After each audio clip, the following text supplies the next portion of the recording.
Les amis, bonjour à tous, j'espère que vous allez bien et que tout se passe pour le mieux pour vous.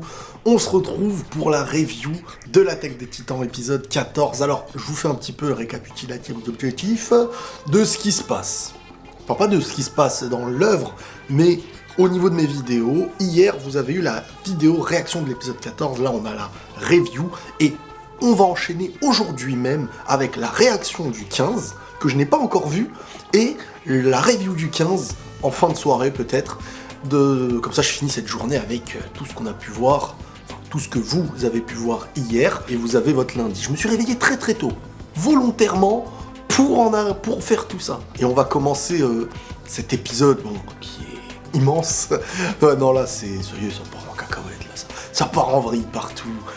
Déjà, Eren, moi, comment je le vois dans cet épisode, mais tout au long de ce qu'on a pu voir d'un Eren adulte depuis qu'il est chez les Mar, enfin qu'il a été chez les Mar et tout, Eren est triste. On a du mal à se dire cette chose-là, hein, quand on voit aller discuter avec Mikasa et Armin. Donc on va rentrer dans le sujet de la discussion à 3 qu'il y a pu avoir avec Gabi sur le côté qui l'ouvrait un peu trop, hein, qui serrait les dents et tout ça, mais face à Eren, la tremblote quoi. Eren est triste, et ça c'est un fait.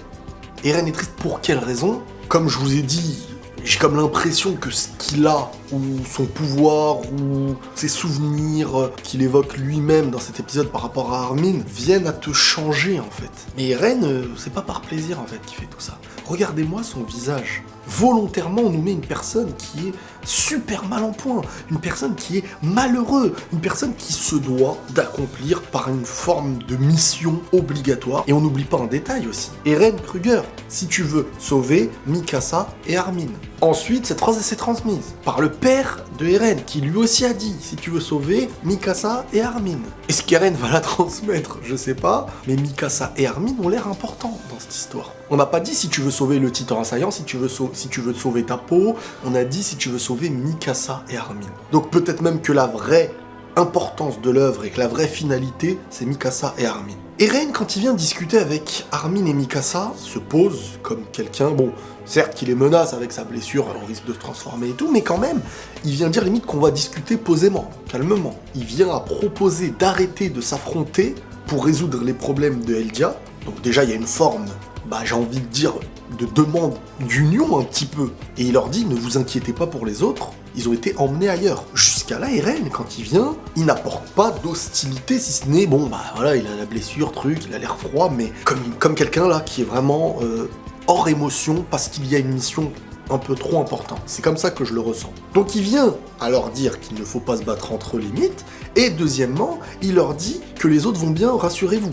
Donc il vient les apaiser un petit peu d'une certaine manière, et leur demander, limite suivez-moi, c'est comme ça qu'on va faire les choses, quoi. Mais Mikasa et Armin voient Eren comme un être manipulé, comme un être qui ne réagit pas par lui-même, comme quelqu'un un petit peu d'égaré. Et là, Eren, il leur dit « Je suis libre, quels que soient mes actes ou mes choix. Ils révèlent tous purement de mon libre arbitre. » Et en gros, malgré les questions qui ont été posées par rapport à Sig, par rapport à Yelena, qui a l'air d'être vraiment importante aussi, parce que, rappelez-vous, quand elle parlait à Pixis, elle lui a dit limite, je voulais qu'il sache qui je suis. Si on nous montre pas qui elle est, et qu'elle estime ce truc d'être quelqu'un d'important, peut-être qu'elle a un lien très fort avec Eren, peut-être que Sig, Sig on sait que ça reste son demi-frère, et Eren, quand il évoque Sig, là, il dit bien « mon frère ». Il y a une forme d'affection, une forme de... Limite, au fond, il y a quelque chose de plus proche envers Sig dans notre lien qu'avec vous. Yelena et Sig, pour moi, ont convaincu Eren, pas par manipulation en fin de compte, mais peut-être par réalité d'un monde que même nous, on peut ignorer encore, ou de faits, ou de choses qu'on apprendra. Mais sur le coup, Mikasa, limite, elle veut pas y croire. Elle dit quoi? Tu n'aurais jamais impliqué des innocents, même ennemis, dans un conflit. Toi qui nous as toujours protégés, qui tient à nous plus qu'à quiconque. Souviens-toi, tu es celui qui m'a sauvé la vie. Celui qui m'a donné son écharpe par pure gentillesse. Et là, t'as Eren déjà qui la calme, parce qu'elle était en train de se lever, lui a dit les mains sur la table, j'ai dit. Bon, même moi j'ai mis les mains sur la table, ça m'a calmé, tu vois. Donc là, en fait, Eren, on le traite un petit peu d'être manipulé, de quelqu'un qui, en fin de compte, ne sait pas ce qu'il fait. Et si lui, au fond, est convaincu de savoir ce qu'il fait, et qu'il ne peut même pas expliquer peut-être pourquoi, ou qu'il a une mission non explicables, qu'on ne le suivrait peut-être pas s'il commençait à se lancer dans des explications, il est quand même traité un petit peu d'égaré dans l'histoire. Et là, il se dit, attends, limite, il y a une forme de culot en face de moi. Donc il les prend un par un. Il dit, Armin, tu rends toujours visite à Annie? Est-ce que tu crois que tu fais ça de ta propre volonté? Et là, on évoque plein de choses. Il lui évoque que les souvenirs forgent celui qu'on est. Et il lui dit, Bertholdt est une partie de toi aujourd'hui. Une partie partisane de l'ennemi et amoureuse d'un de ses sbires. Armin, ton cerveau a été contaminé par Bertholdt. C'est toi qui es manipulé par l'ennemi. Donc là déjà, il remet en place très rapidement Armin avec une forme de réalité. On peut pas la nier. Là, on essaye de vraiment, si on juge par réalité, pas par émotion, par gentillesse, Armin, pour le moment, ne choisit pas réellement sa volonté d'aller voir Annie. Avant d'avoir pris le pouvoir du titan colossal de Bertholdt, Annie, il n'en est pas amoureuse, Annie ne va pas se tuer pour aller la voir dans la cave. Aujourd'hui, s'il le fait, quand il veut la toucher sur le cristal, on sent qu'il y a de l'émotion, on sent que même il est ultra gêné quand il a été vu par l'autre. Armin ne réagit pas de sa propre volonté, de son propre chef, mais devient une part de ce qu'il a mangé avant lui, Bertholdt. Et je pense que tous les titans qui se transmettent comme ça prennent... Alors, est-ce que c'est juste celui d'avant ou peut-être avant, je sais pas. Mais dans ce que tu es, tu deviens aussi celui d'avant, dans ce qu'il a été, dans son émotion, dans son amour, dans tous ces trucs-là. Donc, en fin de compte, celui pour l'instant qui est un peu aussi manipulé inconsciemment, c'est Armin aussi, en priorité. Surtout qu'Eren, pour l'instant, il explique que lui, c'est son propre chef qui fait ça. Il s'attaque ensuite à Mikasa et lui dit « Ok, toi aussi ». Et là, écoutez bien, parce que là, c'est une immense révélation qui remet en question toutes les saisons. Alors, écoutez vraiment bien. Les Ackerman. Donc là, on évoque Mikasa, mais on évoque Levi. Mais on évoque Kenny, peut-être, etc. La lignée Ackerman a été conçue... Alors déjà, tu dis conçue.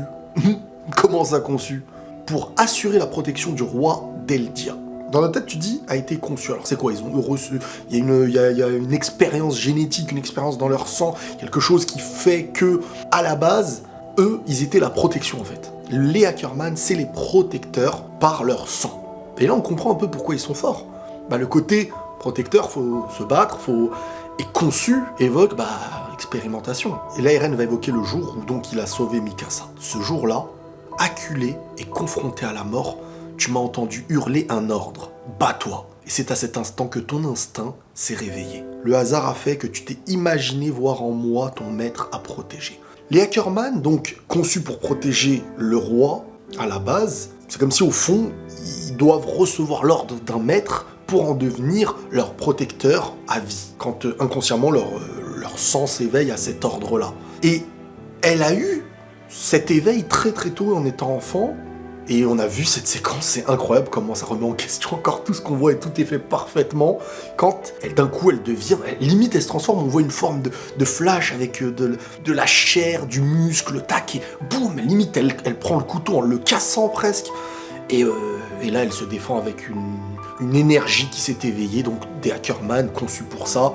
Et elle voit chez Eren ce que à la base le Ackerman de base était conçu pour protéger le roi. Elle voit en Eren le roi qui doit être protégé d'une certaine façon, donc son maître à protéger. Et ça, c'est instinctif depuis petite. Sauf que là, ça la chamboule. Ça la chamboule super fort. Pourquoi? Parce que elle, aujourd'hui, elle va se dire, donc, est-ce que, en fin de compte, j'avais réellement des sentiments? Est-ce que c'est une forme inconsciente en moi, donc, de le suivre et je contrôle pas... Donc, en fait, peut-être que je n'ai pas de sentiments. Je pense que Mikasa, à la base, pensait qu'elle avait réellement des sentiments pour lui. Peut-être que à travers la vision du maître à protéger, elle a aussi créé des sentiments pour lui. Mais là, elle va remettre beaucoup de choses en question. Et réussir à s'éloigner de cette chose-là, est-ce qu'il y a une possibilité pour l'Ackerman éveillé à la protection de quelqu'un? Est-ce qu'au fond, elle va réussir à faire marche arrière ou pas? Mais là, elle est chamboulée, Mikasa. Elle est hyper chamboulée. Ce qui vient nous prouver que Mikasa va être perdue sentimentalement, c'est qu'elle vient évoquer ça. C'est faux. Ça n'avait rien d'un hasard.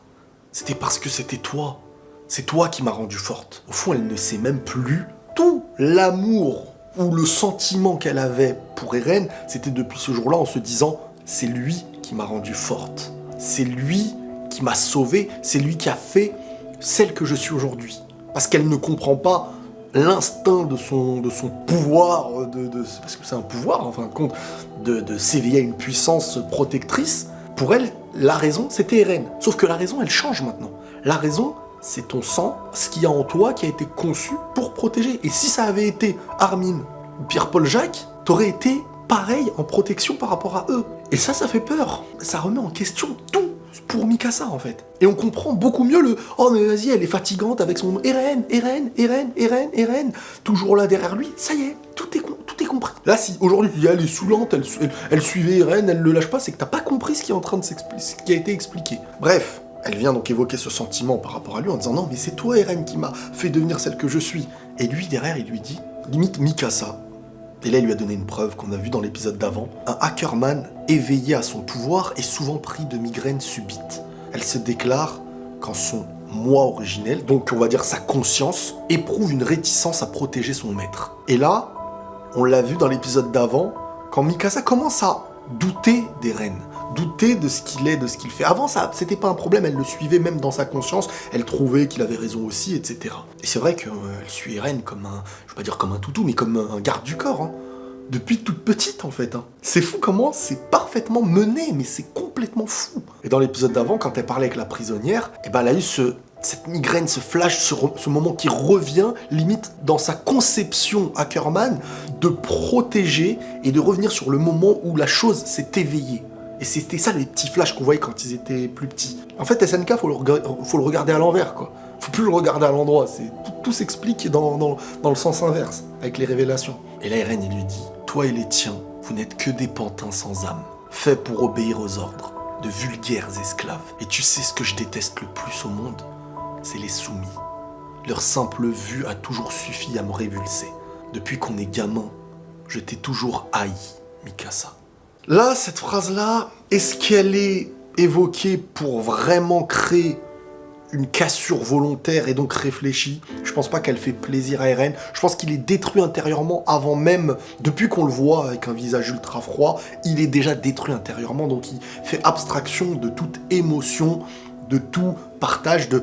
Je suis désolé, le Eren qu'on voit dans le flashback, là où ils sont dans le petit train, là, qu'ils ont fait dans l'île de Paradis, on sent qu'il veut les protéger. C'est pas montré pour rien. Il les aime tous. Il veut les protéger. Limite, il accepte pas que l'un d'eux soit son successeur parce que...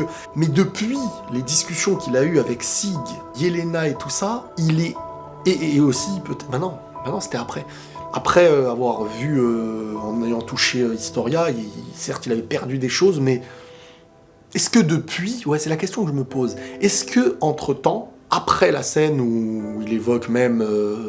où ils sont dans le train là à s'aimer pendant le coucher de soleil, est-ce qu'après il a revu des choses en retouchant Historia en fait? Est-ce que s'il y a eu quelque chose avec Historia, il a peut-être revu des choses et ça y est, il a compris, plus l'addition de Sig, plus Yelena, il a dû se passer des choses qu'on nous évoque pas directement ce qui a été dit ou fait, mais Eren après a perdu toute humanité. Le Eren adulte qu'on voit là, il n'a plus d'humanité, il décide de la mission, il la suit. Mais il a plus de cœur en fait. Enfin, il a un cœur... Ça me rappelle un peu Itachi. Itachi, il agissait dans Naruto d'une certaine manière. On a compris ensuite pourquoi. Au début, on peut le détester, à la fin, on peut que l'aimer. Et Eren, est-ce qu'à la fin, on va comprendre qu'en fait, c'est lui qui a tout subi intérieurement et qui a pris sur lui, au point que les gens puissent croire que ce changement était dû au fait qu'il était devenu méchant et tout, on ne sait pas.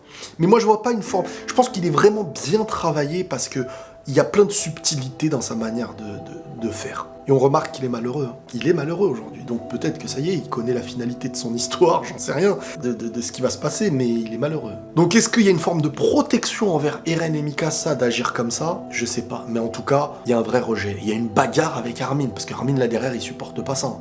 Armin derrière, il se bat avec lui et tout. Mais regardez un autre truc. Quand les gardes y rentrent, pendant qu'Armin il se bat avec Eren, Eren, il dit quoi? Il dit pas, vas-y, prenez-les, nanana, un truc et tout. S'il avait pas de cœur envers eux, il ferait pas, il se comporterait comme ça.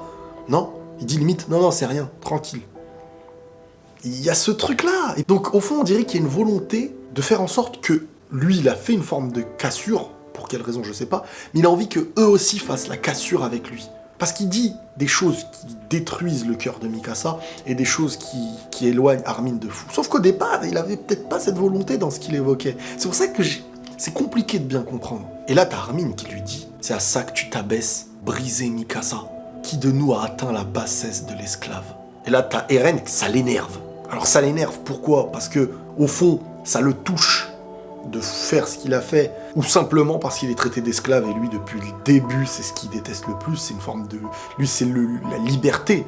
En fait, c'est vrai, comme son titan, l'assaillant, c'est... En fait, lui, être enfermé, ne pas pouvoir agir, se laisser faire, être soumis, c'est ce qu'il déteste le plus, quoi. Et c'est un peu l'inverse de tout ce qu'on vit dans le monde réel, dans une société. Être soumis, on suit ce qu'on nous dit, s'il y a des plans sur notre dos, bah on suit. Eren, c'est l'inverse, c'est agir pour créer limite un nouveau monde basé sur une meilleure vérité peut-être. Enfin voilà quoi. Et là il lui dit fais gaffe à qui tu traites d'esclave. Eren il était énervé. C'est limite je me bats pour l'inverse, donc arrête de me dire ça. On a maintenant la séquence Levi Sig. Alors c'était une séquence de Barjo, hein. C'était incroyable cette séquence, mais les combats Sig Levi j'ai été surpris, je m'attendais pas à ça parce que malheureusement, je trouve que la bande-annonce, ça nous a spoilé des choses quand même. Alors me dire, ouais, Meriles, non, bah oui, mais la bande-annonce, c'est la bande-annonce, qui ne la regarde pas? Qui ne veut pas zioter bien les détails qu'on nous montre? Bande-annonce de cette saison, elle nous a montré des choses sur Levi, Sig, par rapport à ce qu'on a vu là, qui, je trouve, gâche un peu certaines choses, parce qu'on sait un peu vers quoi ça va mener. Alors à part s'il y a vraiment un contre-pied parfait, et ça c'est des génies.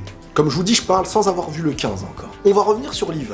Maintenant, on comprend mieux Levi aussi. Levi, protecteur, le maître de Levi, on peut dire, le maître du Ackerman en Levi, plutôt, c'est Erwin. C'est pas pour rien qu'il évoque Erwin, qu'il était toujours à côté d'Erwin, protecteur fou de Erwin, quoi. Parce qu'en fin de compte, à ce moment-là, rappelez-vous, cette séquence-là, je la prends de ma vidéo, l'histoire de Erwin, Levi était censé tuer Erwin au début. Pour ceux qui n'ont pas vu l'OAV, l'épisode spécial, le double épisode où le truc spécial rencontre comment ils se sont vus Levi et Erwin. Au départ, Levi avait une mission pour sortir des bas-fonds d'où il vivait, du sous-sol, du monde souterrain là.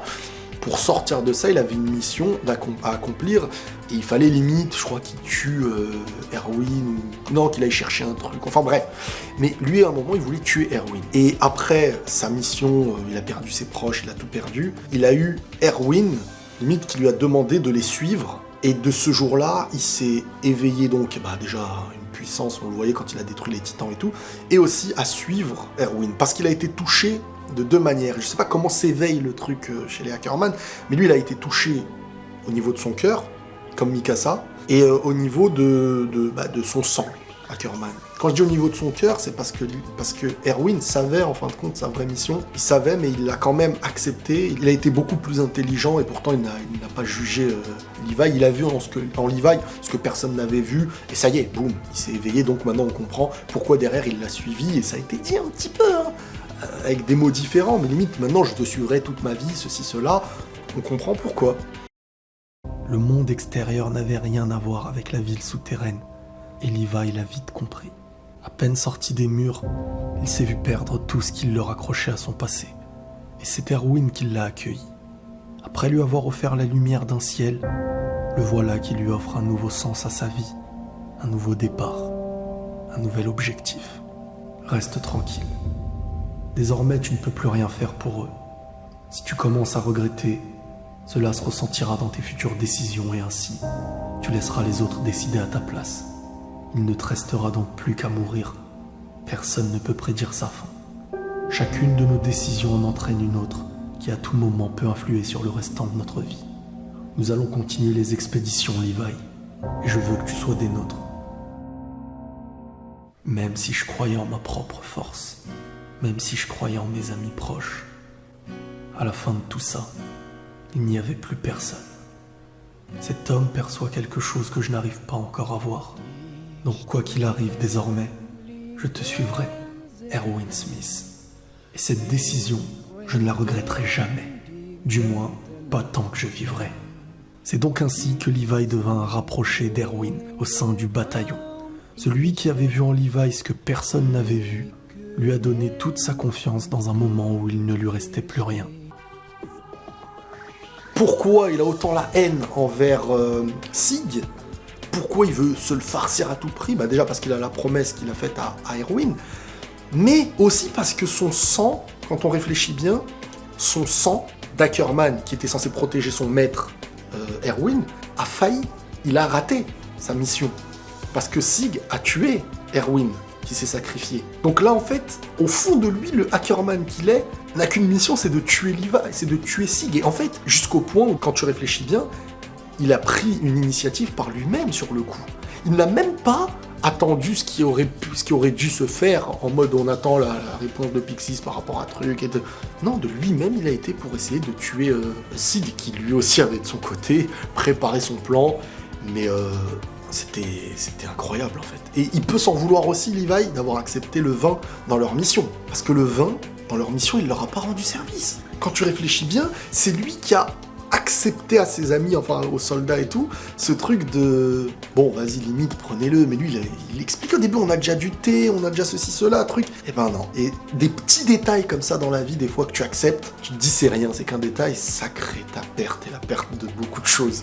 Et il y a aussi le truc qui, Sig disait que ça paralyse à la base, son liquide cérospinal, je sais pas quoi là. Et je pense qu'en fait, il leur a menti volontairement pour que quand il n'y ait pas cette réaction de paralysie, il pense être en sécurité et lui puisse derrière faire son plan de mettre le vin, ceci, cela. Surtout qu'il évoquait que cette chose-là, là, avec le vin, a déjà été utilisée dans d'autres pays. Les Mars, ils utilisaient cette stratégie. Donc vraiment, Sig à l'avance avait préparé ce truc-là.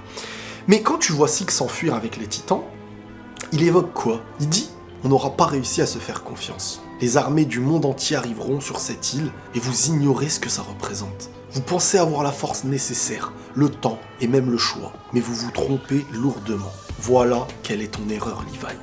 Enfin, les intentions vous échapperaient même si je vous les expliquais. Pas vrai, Eren? Nous seuls comprenons, n'est-ce pas? Au final, le pire, c'est que ils ont le même...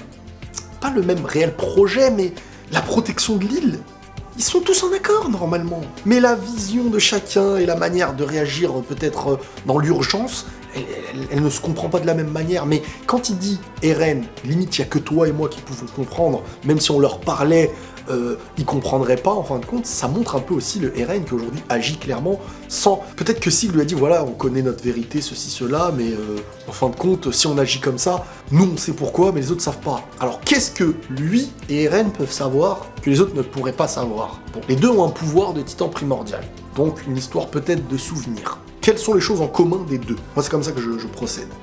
Pouvoir de titan primordiaux, le bestial, l'assaillant, et leur père. Voilà. Donc est-ce que il y a un lien par le père, et donc Eren aujourd'hui connaît sur Sig peut-être ce que son père connaissait à travers des souvenirs, ou est-ce qu'à travers leur pouvoir, ils ont une forme de vision que les autres n'ont pas et que, en fin de compte, personne ne pourrait comprendre. Mais il y a un lien, déjà. En plus, avec la balle de baseball tout le temps. Donc on voit bien que c'était lui qui lui avait passé. La beauté du combat, Levi, Titan Bestial et tout, mais il l'a encore fumé.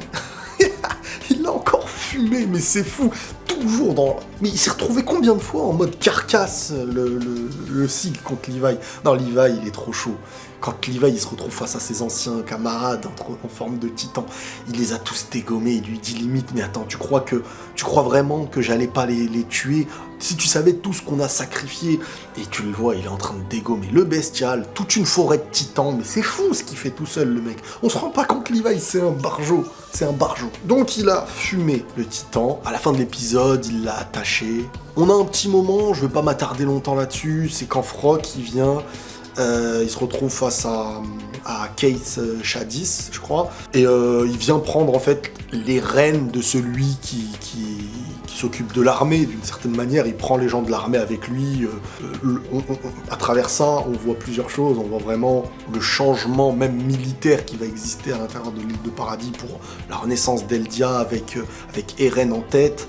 J'ai comme l'impression vraiment que Shadis, limite, il est en accord au fond de lui avec tout ça, parce que il y a des regards qui trompent pas, il a rien dit de mal contre Eren, contre leur projet, et limite il a engrainé ceux qui étaient présents à suivre Frock en les provoquant. Parce que Frock il a dit limite celui qui va pas le tabasser, limite il vient pas avec nous et tout. Lui ce qu'il fait, c'est qu'il dit bah vas-y limite venez, vous croyez quoi? Il aurait pu dire mais vous êtes sérieux, nanana. Donc au fond, je pense qu'il y a dans sa stratégie de faire en sorte que, voilà, de suivre, il est en accord peut-être, je pense. Et on termine l'épisode avec Levi, et là il y a des petits détails. Levi donc qui a attaché Sig, comme un gigot, il lui a enfoncé le truc d'explosif là qu'ils utilisent, là, qui même il a explosé sa nuque avec. Limite, s'il bouge trop, ou s'il y a un truc qui se fait exploser. Mais moi j'ai peur, je me dis, bah oui, mais il peut se faire exploser avec toi. Mais il a un pouvoir de titan, peut-être qu'il meurt pas, non, je sais pas. Enfin si, peut-être sa tête elle aurait explosé aussi. Enfin, j'en sais rien. Mais ce que je veux dire, c'est que Sig est mal en point. Il y a un seul truc qui pose une question. Et c'est obligé que ça a un lien. On va pas me dire que Sig, dans cet état-là, il cherche ses lunettes. Parce qu'il dit, où sont mes lunettes ? Et peut-être que dans ces lunettes, il y a une forme d'urgence. Genre quand, si un jour il est mené à, je sais pas, peut-être un bouton, un truc comme ça, à avoir cette mec, il est en train de se faire tailler en pièces, ces trucs et tout, il te parle de ses lunettes. Il y a un truc avec ses lunettes. Peut-être que il peut activer quelque chose par ses lunettes qui va, je sais pas, ramener des titans ou je sais pas. Mais il y a un truc. Il est chaud. Mais il s'est fait dégommer. Et on a un flashback qui est un peu triste de Sig enfant avec, comment il s'appelle, Monsieur Xaver, qui lui dit tu vas devenir un champion de baseball. Et lui aujourd'hui au présent, je crois qu'il répond, ou je sais pas si c'était avant, non bah c'est au présent, non, je ne peux pas Monsieur Xaver, j'ai une mission à accomplir. Donc là on retient encore une fois le côté mission. Et cette mission elle a l'air un peu...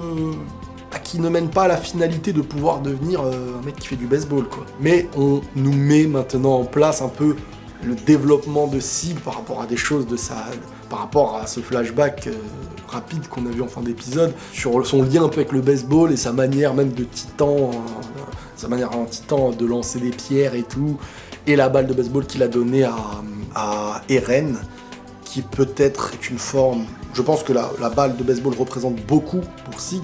S'il la passe à Eren, c'est comme une forme de pacte, de partage entre eux, et quelque chose qu'Eren accepte, donc qui a été convaincu par une discussion qu'il a pu avoir avec lui à l'époque, et c'est ça qui l'a mené à prendre ses choix, d'aller chez Revelio, là, chez Lemar et tout, et d'agir comme il a agi. Il est totalement convaincu, et voilà. Donc ça, c'est l'épisode 14. Et juste après, vous inquiétez pas, on aura la réaction du 15 et la review du 15 juste derrière. Donc soyez au taquet, on charbonne. Hein.